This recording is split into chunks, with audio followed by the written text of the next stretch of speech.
Katulad po mga kababayan dun sa binabanggit namin ni kasamang Omar Clerigo pag kami ho'y live sa studio. Sa palatuntunang saktong-sakto lang. Ayan. May camera din si paring Omar. Ayan.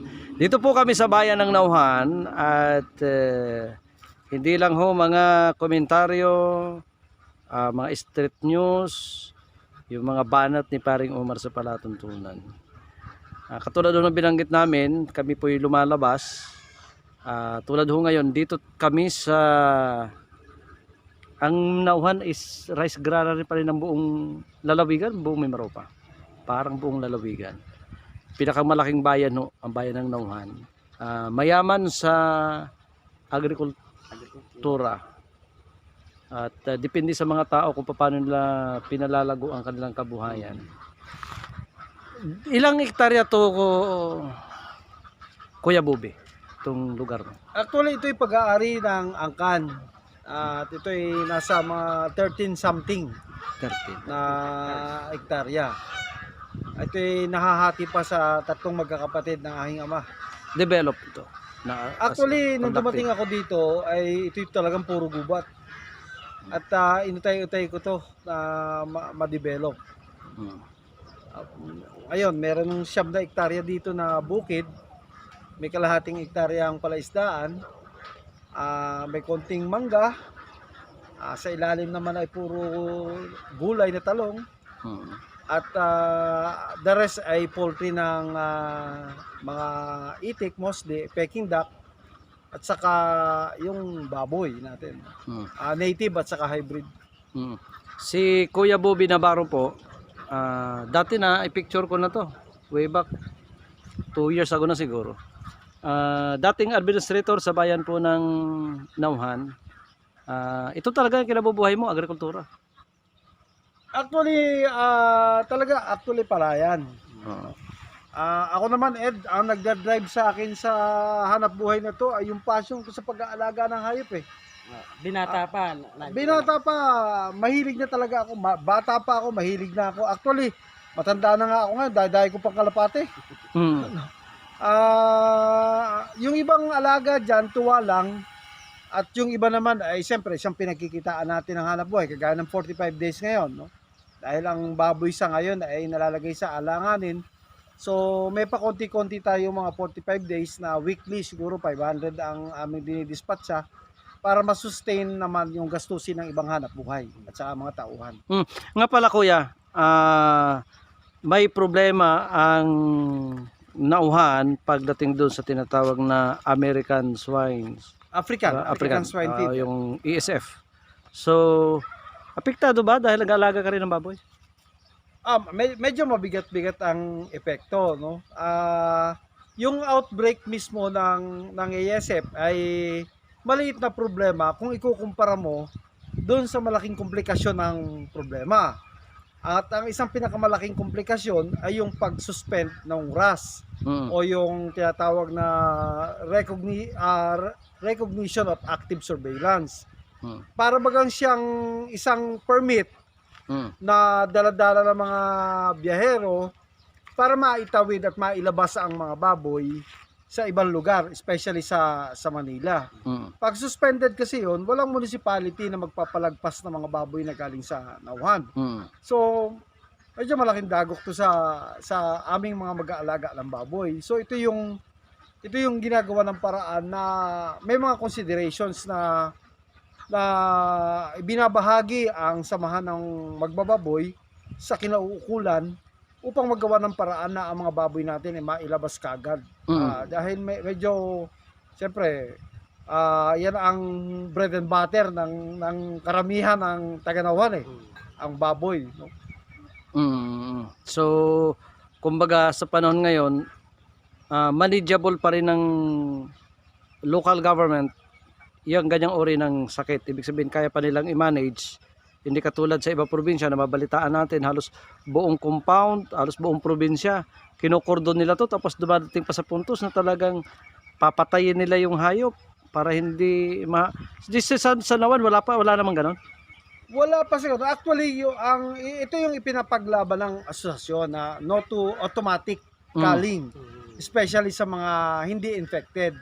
Pero in fairness sa lokal na pamahalaan na nagpapatupad ng batas nga yun na galing sa nasyonal, especially sa Department of Agriculture and Bureau of Animal Industry, na hindi kayang baliin kagad ng ng lokal na pamahalaan. Kaya ipinararating ng samahan na dapat mayroong mga considerations, lalo na kung ibabangga mo ang problema sa socio-economic parameters ng community. Dahil gaya ko, nag-aalaga ako ng baboy, may utang tayo sa land bank. So para sa akin, pag hindi na ilabas ang baboy, hindi naging pera, or nandun ka sa Omar sa ground zero, infected at hindi, papatayin nila eh. Kumbaga, ngayon, yung ibang racer, alam naman natin na minsan kumikita lang ng 400, yung 200 ibibigay sa pamilya, yung 200 ibibigay sa baboy, pagkain ng baboy, kasi alam natin at the end of the day, yung baboy na kanyang ibebenta, yun yung gagawin tuition fee ng kanyang anak eh. Tapos hindi naman infected, kakatayin just because may batas na kinakailangan ikalmo within the 500 meters. So minsan malaking dagok yun dun sa nag-aalaga. Malaki ang kalugihan, yung purpose niya dun sa baboy pag naibenta ay madidefeat, no? So yun ang pinapanawagan namin sa gobyerno na wag ikal ang baboy na hindi infected. At dapat siguro siguro lang, no? Maaring ako ay mali. Sa akin, kaya siguro hindi ma-contain ang ASF sapagkat yung programa ng gobyerno na total culling ay hindi siyang tanging solusyon para i-contain mo ang sakit eh. Bakit kamo? Halimbawa tayong 3. Ako ay may alagang 5 baboy. So tinamaan ng ASF yung baboy ko. Pag pinuntahan nyo ng government, yung 5 baboy papatayin kagad yun eh. Samantalang kung yung baboy ko ay hahayaan kong may sakit, hahayaan kong baka may mabuhay pa, baka may gumaling pa, pati yung kapitbahay ko hindi maapektuhan eh. Kaya siguro nananahimik ang tao kahit sa ibang lugar ng bansa natin. Nananahimik na lang ang mga tao. Kahit alam niyang namamatay ang baboy niya, hindi na nagsusumbong. Dahil pati mga kapitbahay niya madadamay eh. Yung sinasabi niyong 500 radius na ayun, yun. Totally ikakal yun, ayon sa batas. Yun ang gusto nating mabago. Kasi pagka kami magbababoy, na-secure mo, kusa kami magsasubmit sa gusto ng government eh. Pero palibasa nga, natatakot kami na ang aming hanap buhay, kahit 5, wala kaming mapapala. Mapipilitan mong itago eh. Yun Ed, saka Omar, yun lang ay sa pantaha ko. Kaya ngayon, hindi ma-contain o hindi masawata ang ASF sa kadahilan ng hindi sinusumbong ng tao eh.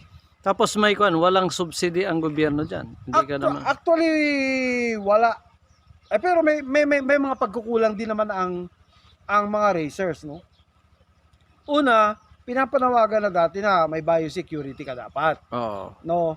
Pwede namang hindi nila katayin o patayin ang baboy mo provided na nakita ng probet o nakita ng mga veterinaryo or technician ng munisipyo na secured yung baboy mo. Ano ba naman yung biosecurity? Yung biosecurity sa maiksing salita ay mga net lang para ang ibon, ang mga ligaw na hayop ay hindi makapasok. Na dapat ito responsibilidad naman ng naming mga racers. Nang sa ganon, kung tamaan man yung baboy ko, in spite na may biosecurity, hindi karaka-raka rin itong maililipat sa ibang piggery. In that way, yun may option ng pamahalaan na siya ay selective stamping. Yun yung wino-work out ng samahan ng magbaboboy sa Nauhan na makipagtulungan sa gobyerno sa ganitong espeto. Anyway, mamaya babalikan natin yan. Samahan mo lang kami kuya dyan sa ilang piraso pa tong Peking duck. Ang Peking duck ko ay siguro sa ngayon ay 150 na lang. Dati umabot na yan ng 300 eh. Ay palibasa nga, Ed, kinakapos din tayo sa puhunan. At ang Peking duck ay napaka-voracious. Matakaw masyado yan eh. Halos more than 200 grams ang kinakain yan sa isang araw. Meaning, ang 1 kilong pakain na commercial feeds ay limang Peking duck na lang ang kakain nun in a day. So medyo mabigat-bigat siyang ialagaan. Kaya lang dahil... Pero kumikita. Kung yung mga nanonood sa atin, gusto mong alaga ng ganyan, anong dapat nilang gawin? Actually, sa ngayon, kikita siya dahil parang curious yung mga tao. Ano ba yung Peking duck? Bumibili ng mga sisiw. Pero after na makapag-alaga, hindi na bumabalik eh. Dahil nga parang walang market. Pero ang Peking duck ay meat type ng mga itik. Sila yung day old, after 45 days, mga 3 kilos na sila eh. Puti ang laman niya, masarap siya, mas masarap siya kaysa sa pato at saka sa itik. Pero may market. Actually, ini-introduce pa lang sa market sa domestically dito sa atin sa Mindoro. Pero kung matututunang kainin, isa sa mapapagkuhanan ng food security ng ating probinsya. So ito, Peking duck, dun sa dulo kuya, anong meron dito? Well, yung aking lumang poultry, ginawa ko munang alagaan ng 45 days. Kasi madali siyang ihanap ng market, madali siyang pagkitaan, yung ROI ay mataas. Sa 100 ulo, pag namatayan ka ng mga 10 heads, say 10 na ang namatay sa bawat 100, kaya pa rin kumita ng mga 3 to 5,000 eh, per batch. Madaling bawiin. Madali mo siyang bawiin eh. So dito yun, Eto, nandito ang aking mga 45 days. Kumbaga, dating kulungan ng itik na hindi ko mapagawa. Alam mo naman, pwedeng lapitan. alam mo naman, napalaban tayo nung nakaraang 2022 election, naubos ang ating puhunan, bago pa lang ulit tayo nag-uumpisa. No? Parang bago uli. Eto yung mga 45 days ko, ginawa ko siyang crib type kasi sa aking paniniwala na i-eliminate mo yung contagious na sakit kagaya ng sipon kapag ka-crib type siya. So pagkakatapos ng isang batch, ilalabas mo siya, paiinitan mo, paarawan mo bago mo i-disinfect. Alam naman natin na ang init ng araw, ang number 1 disinfectant talaga ng kahit na anong viruses. So kumbaga, at ibang bacteria. technology yung, hindi yung traditional na makikita mo, nakakulong na kulong. Pwede yun, Ed. Pwede yung isang building, kung ang population ng building na yon ay 2,000, dapat ang technology mong ina-apply is all in, all out. Meaning, kakargahan mo ng 2,000, pag mature na siya, bebenta mo siya, tapos ipapahinga mo ulit bago mo i-repopulate. Itong paraan kong ito, kasi hindi naman kaya ng market ang biglaan 2,000. Tama. So, kung ang kaya lang ng locality o ng market mo ay 500 in a week, mas maigi mag-alaga ka ng batch per batch. Tapos, ibabakante mo yung isang lugar, ibabakante mo yung isang crib, alaga ka na naman ng Ang interval mo is weekly. Weekly. Ilang heads ang... 500 ako weekly. Pag 500, unang linggo, 5, second week, 5. So, 15 days na yon. Third week is 5 uli. So, 1.5. 1.5. Pa-4 na linggo, mag-harvest ka dun sa unang 500. Tapos, sunod-sunod na yung linggo-linggo. Depende, Ed. So, hindi ka maubusan ng supply weekly. Hindi. Pero depende pa rin, Ed, sa kliyente mo. Yung mga gumagawa ng Chicken Joy, ang gusto nila, pag-dress ang manok mo, mga 1.2, 1.3 lang. Wala pang 45 yun. Wala pang 45 days. Actually, may mga, siguro mga 1 month and 1 week. On the average, kaya mo kuhanin yung weight na yon. 35 Pero days. normally, yung kinakatay sa palengke, ang gusto nila dyan, mga 2 kilos. So magkaiba. Pero most of the time, ang kliyente namin yung Chicken Joy. Maliit na manok ang gusto nila. Mga pang-estudyante. Chicken Joy yung mga nabibili sa Street food. So, maliit ang kita doon dahil 1.6 lang at 1.7 lang siya sa live weight. Ay, although maliit ang kita, pero regular na bumibili sa amin. Oo. Naranasan ko rin yan nung araw, kuya. Kaya alam ko ang ganyang kwento. Ang interval ko noon, weekly 500. Malaki ang kita, pero tsatsaga ka lang. Ibig sabihin, tayo kasi mga Pilipino, ni maliit ni malaki ang kita, basta may pumapasok sa iyo. Pero tsatsagaan natin yan. Ang mahalaga, Ed, no, ang susi kasi, huwag mong pasukin ang isang hanap buhay na hindi gusto ng puso mo. Oo, eh. tama. Ang maganda, gusto mo ang paghahayupan, then go for it. Kasi, pag gusto ng puso mo yan, o yan talaga ang interest mo, o sinasabing ito ang passion mo, ano man dumating na mga problema, obstacles, okay lang yun eh. Okay lang. Kasi, secondary lang yung pagkita eh. Ang number one sa'yo, yung natutuwa ka sa ginagawa mo. Di ba? Natutuwa at gusto mo na may kaunting kita. Oh, pero pag ang papasukin mo, ang numerong intention talaga ay ang kumita. Pag nalugi ka, ano ka kagad eh. Baka Ayaw ka na kagad. umayaw ka na. Nagbibigay lang passion sa iyo. Oo. Ikaw ang pag-ayos. Oo, tuwan-tuwa. Diyan ako nagkakape. Kita nyo, may amo yan. Pero sa akin, wala yan. Oo. Yung iba, dumadahak pa dyan eh. Pag naaamo yan. Pero sa akin, sensitibo. wala yan. Sa akin, okay lang yan. Kumbaga yun ang vitamins natin Oo. sa katawan, yun yung mga ganyang ordinaryong amoy. Ano talaga siya? Maganda siyang pagkitaan. Mm. Kaya lang, madali namang masaturate ang market pag nagayahan ng lahat, bumabagsak ang manok ng at least 100 pesos per kilo sa live weight. Oo. Kasi nagagayahan.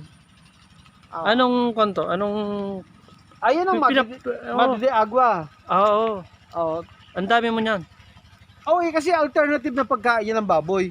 Oo. Ako kasi hindi masyadong gumagamit hindi ako gumagamit ng lactating minsan. Oo. So, ang paniniwala ko, itong mga greens, kamote, kangkong, Madide Agua, ay nakakadagdag ng gatas ng inahin.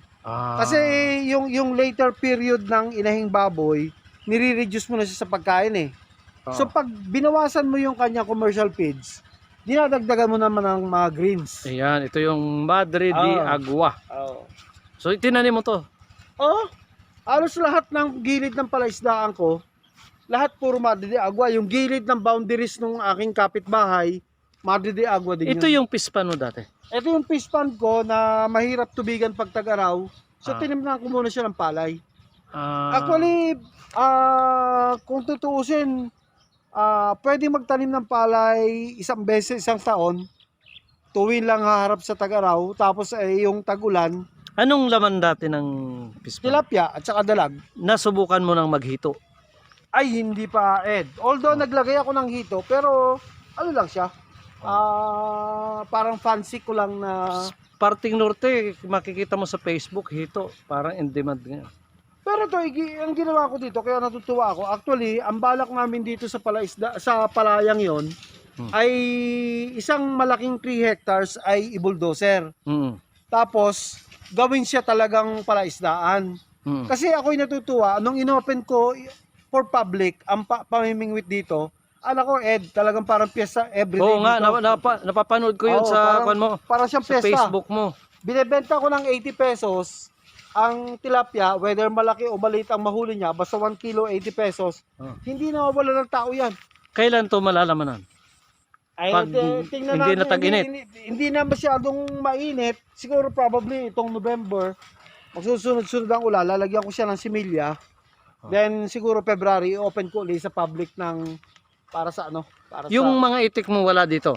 Nasa paghalayan, Ed, kasi normally pagka ganitong anihan ng tag-ulan, tipid ka talaga ng pagkain. Makatipid ka sa feeds. Alam mo naman, napakamahal ng feeds ngayon. Oo nga. Oo. Talagang angal ang ating mga nag-aalaga ng hayop. Anyway, itong puntahan natin, kuya, ito. Anong laman naman ito? Ayun yung pigiri. Oo. Hindi lang siguro tayo makakalapit, ano? Pwede naman. Oo. May footbath naman. Kaya makikita mo, yung panawagan ng government na ang bawat pigiri ay biosecured, kaya may mga lambat na siya. Para yung mga ibon na maaaring siya ang magdala ng sakit. Ang sinasabi ng mga eksperto, ang ibon ay mas malayo ang nararating kaysa sa langaw. Actually, pwede sana siyang kulambu eh. Ah. Para ang langaw hindi makapasok eh. Pero sinasabi ng mga eksperto, sapat na ang net para ang ibon hindi makapasok. So, So ito, sadya mo ng kinalambuan before pa na magkaroon ng ESF o so ngayon lang? actually, bago pa lang magkameron ng ESF, may kulambu na siya. Ito yung footbath namin. Saka lagi nakalak ang pinto.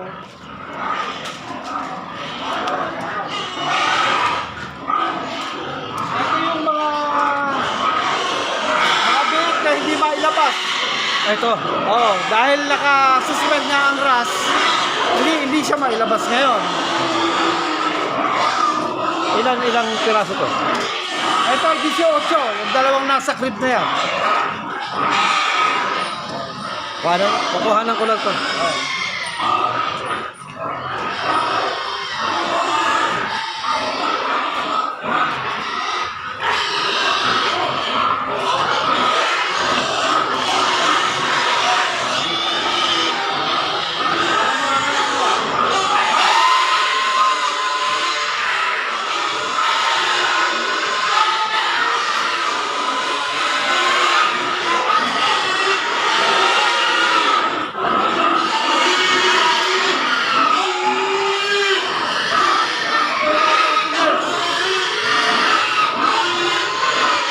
Ilang buwan na yan? Ito, mga 1 month. Oh, ito. 1 month siya. Simula ka doon. 1 month siya. Wala nang iwalay. Walay. Ito naman yung mga pasunod kong inahinin. Mga sunod na panginahin yan. Saka yun. Kabilang yun. Pang sarili. Pang sarili. Ilan ang inahin mo ngayon? Bali ang inahin ko ngayon ay 22. Ah, dami na ano. Pati yung mga native. Ang native ang sigurado may market ano. Hindi apektado ng ESF. Hindi, kasama siya. Kasi including wild boar. Yung apektado ng ASF worldwide eh. Yun yung malaki. Ito, native yan eh. So ito yung pinagkakaabalahan ko na ito nga yung nagiging problema namin Taganawan so far sa ngayon, no? Yung So, may kuwang ka na, may itik, meron kang Peking duck, may baboy, may kambing, oo, tapos may balutan. may balutan. Kaya pupuntahan natin mamaya. Puntahan natin yung balutan. At itlog na maalat. Itlog na maalat. Yung balutan saka itlog na maalat, 30 years ko nang hanap buhay yun. Yun ang bumuhay sa pamilya ko. At saka, Kwan, 3 anak mo napagtapos mo ng kolehiyo dahil sa negosyong ito. Sa negosyo ito. So, ba't may sprayer? From regularly, twice a week, ini-spray mo siya ng mga disinfectant. Tapos ang baboy, pinapaliguan mo yan ng 2 beses, 1 linggo ng merong mga disinfectant o mga shampoo. Hindi araw-araw ang pagpaligo. Araw-araw ang paligo, pero yung may shampoo siya, yung meron siyang Sunrox na kinukuskus mo sa katawan para yung mga bakterya maalis, 2 beses sa 1 linggo yun. Sunrox pag hindi buntis. Sa akin karanasan, hindi naman siya nakakaano eh. Pag buntis, dapat walang sunrox. Hindi naman siya. Bakit sa pulsimula, ganun ang ginagawa ko. Wala siyang epekto. Iba pa nga dyan, ginagawa, downy ang papaligo. Yung iba. Kanya-kanya namang paniniwala yon. Ang mahalaga doon, yung hygiene ng hayop mo. Pero daily siya nililiguan. Wala nga lang, shower lang. Ito naman yung mga ilang piraso mong Yan yung aking Brahma. Mahal ang bintahan yan, kuya. Sa taga-Puerto, kay Roy Montoya, meron din yan. Yan naman galing kay Darwin Perez. Galing din kay Darwin yung Darwin Perez yan. Naibenta ko yung sa akin, mag-ina. Oo. Naibenta ko ng 15. Isang inahin, isang tandang, mga ganyan kalaki. 15,000. Marami nga bumabahagi. Sabi ko sa banda-banda yan. Actually, merong 2 nagdudumalaga na anak yan. At saka sa ngayon ay may bagong pisa na 8 sisiw. Sige, tingnan natin kuya yung yung balutan. Wasak-wasak na ang bubong. Anong Alam mo ang isang poultry niyan, 800 pawid. Oo. 8,000. Sa 520, kaya medyo mabigat-bigat, Ed. Mm. 4 na poultry ang sira ng yan. Hopefully, kumita yung aking para yung kikitain niya, yan ang gagamitin dyan sa pagbubong niyan. Hindi kagaya nung nasa munisipyo ko, nasweldo ko ng 80,000 isang buwan, magdilim magliwanag kahit bumaha, papatak yung 80. Ngayon, depende sa kikitain ng hanap buhay mo bago ka makapagpa-repair ng iyong poultry. Oo. Pero kayang kitain, depende yan sa sipag. Kaya kitain yan, lalo na pag binihiyaan ka ng panahon. Minsan kahit anong sipag mo, kahit anong ganda ng diskarte mo, pag hindi tinugmaan ng panahon, parang pagpapala yan eh. May sala kasi merong intervention na galing sa hindi mo kontrolado. Yun, ganun ang pag-iitik. Oo. Yung market ngayon ng kwan, ng itlog na pula.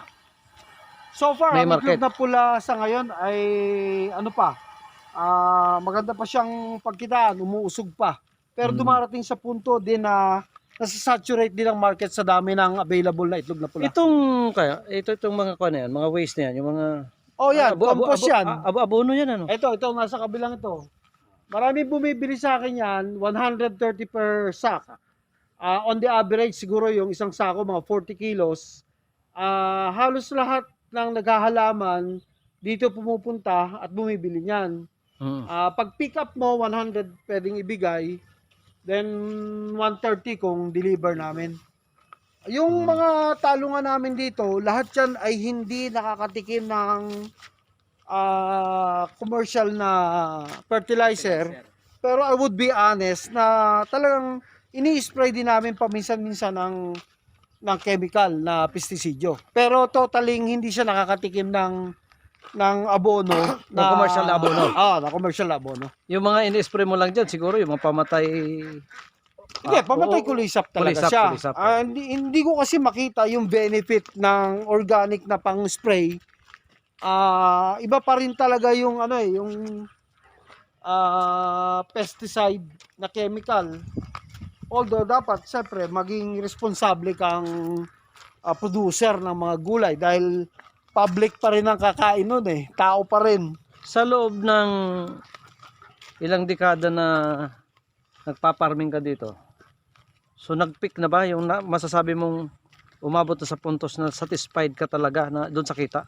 Na talagang, siguro ito mga ganito, normal lang, kikita ng regular, pero yung, kasi nagmahal ang bintahan ng mga baboy, ng itlog, or the same pa rin mula noon hanggang ngayon? Actually, kagaya lang sabi ko kanina, ang nagdadrive sa akin sa hanap buhay na ito is may passion sa pag-aalaga ng hayop It doesn't matter kung kumita ako o hindi Plus na lang yung kita Actually, graduate na lahat ng aking mga anak at ako may pinalad magkaanak din ng doktor.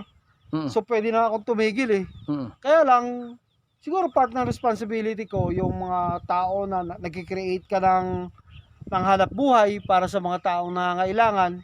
Actually, kaming mga nasa middle class, ang dapat pinoproteksyang maigi at suporta ng government Kasi yung malalaking kumpanya yung mga multinational company, iba naman ang hinahire niyan Samantalang kami mga middle class na nag-negosyo sa locality, kami yung nag-hire ng mga tao sa paligid din lang. Mga maliliit na employment. Isipin mo Ed, ako ay nagme-maintain ng mga 20 empleyado dito. Kung may 10 taong kagaya ko sa locality, 200 locals ang aming may employ. So, tingin ko ang susi talaga ng pagbangon ng ekonomiya ng anumang bansa o locality ay patibayin mo ang hanap buhay nung nasa middle class. Kasi siya yung nag-absorb ng employment dun sa kanyang lugar. Yung market mo naman ng balot o itlog na pula. Dito tayo sa Talungan. Punta muna natin Talungan. Kita mo yung epekto ng organic fertilizer. Ito, hindi siya masyadong ma-blue. siya ay medyo yellowish ang kanyang pagka-green, palatandaan na hindi kami naglalagay talaga ng commercial na fertilizer. Although sabi ko nga sa iyo, aaminin ko naman, nag-i-spray kami ng mga chemical na pestisidyo. Pero sa abono, wala talaga siya. Kaya iba ang kulay ng talong namin. Hindi mo siya kakikitaan na maasul-asul talaga. Ito yung kanya. Oo, yan yung mga bata pa yan, yung mga talong na yan. Oo, ito yung anong tawag sa variety niya? Ewan ko, tapisan nila kung tawagin yan. Hindi, ito yung sinasabing araw-araw. Inaraw-araw. Parang inaraw-araw Yung puti, sa akin, yung green. green na na bilog. Ba't green ang tinatanim mo? Hindi yung kulay.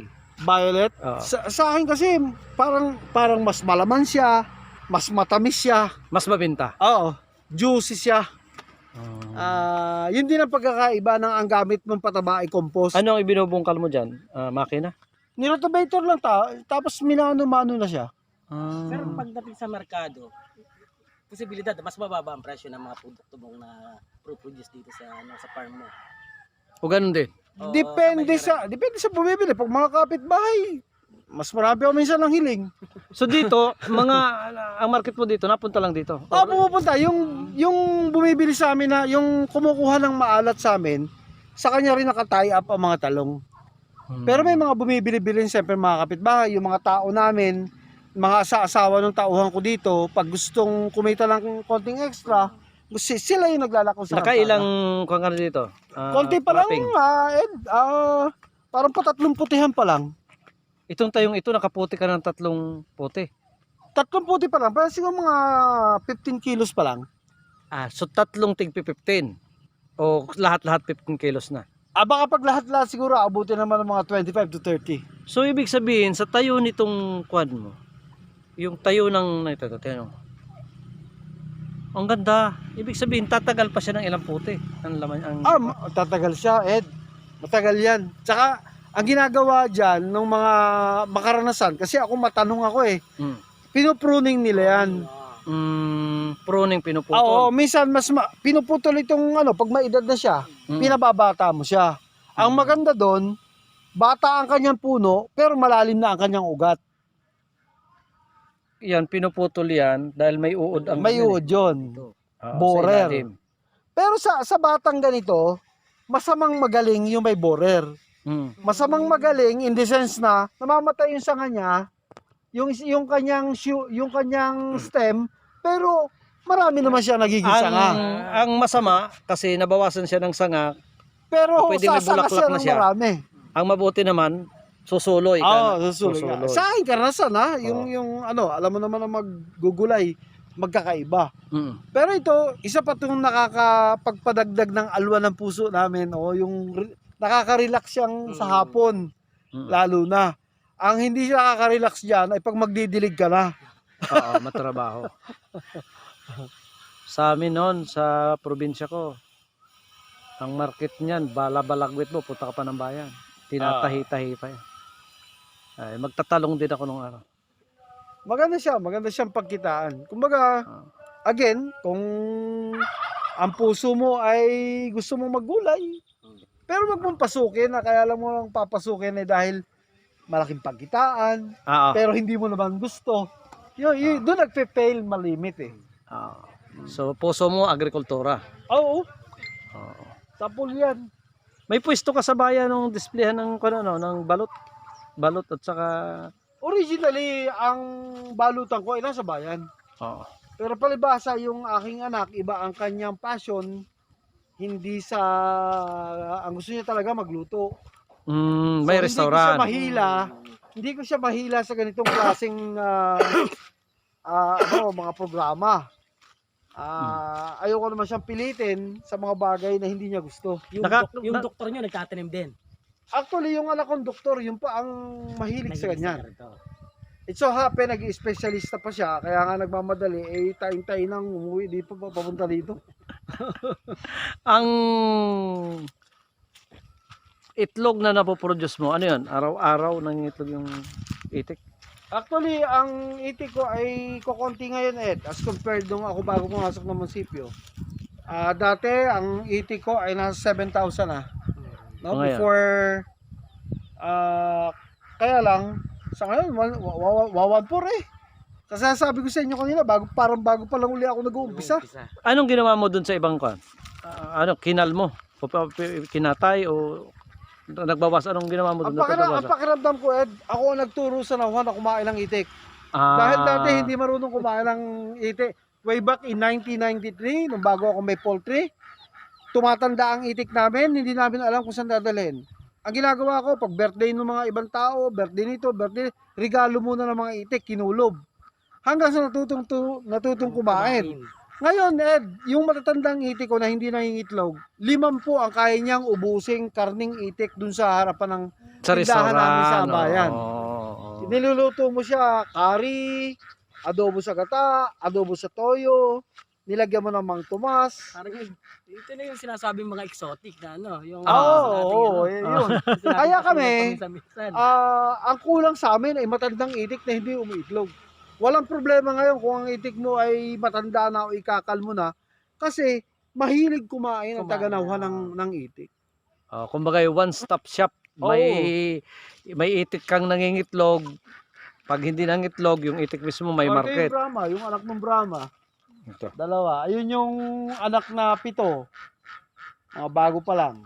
Nalimlim din siya, sir, na ano. Sabi ni Darwin, yung kinuhanan ko ng Brahma, hindi lumilimlim. Pero itong sa aking manok, mabigay niya, lumilimlim. Sa iyo din. Oh, sa akin. Lumimlim. Pero pag pisa na siya, medyo mahirap buhayin. Aalagaan mo talaga. Alagaan mo. Ilawan mo rin. Oh. Ako, bit-bit yung anak. Bit-bit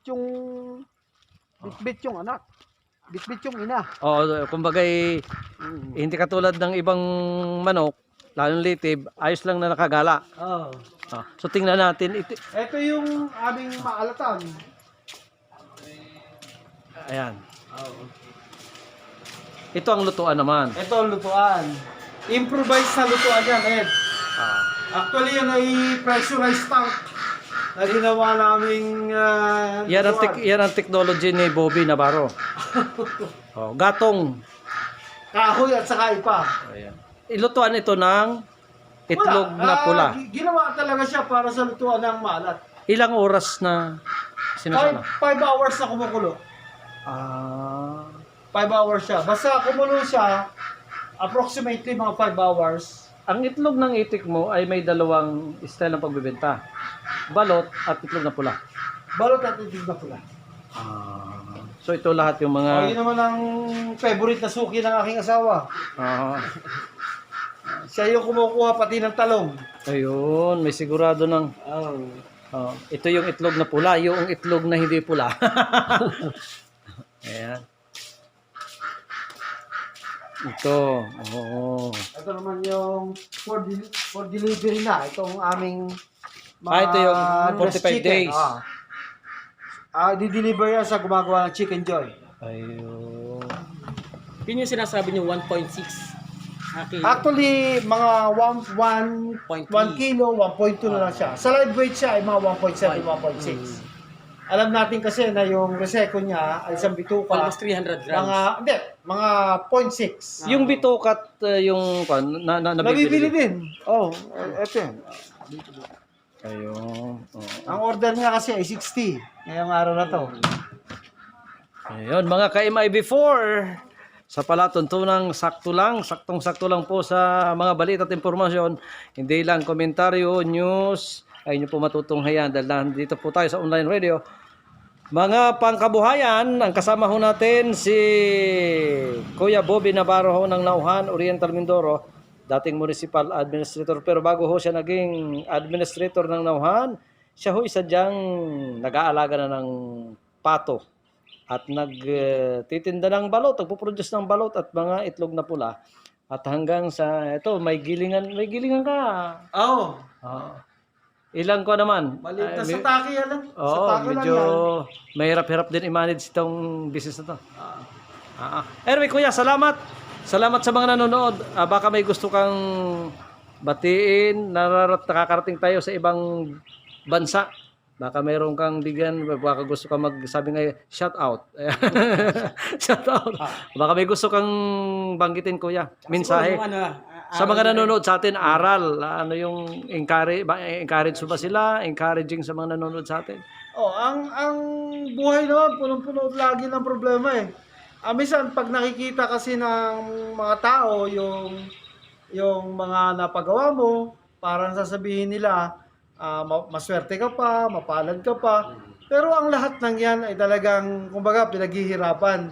Wala naman kasing nag-umpisa sa anihan, unang-unang magtatalim ka muna.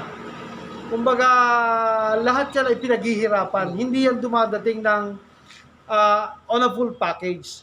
Ang akin nga lamang maipapayo, kahit anong larangan, maganda.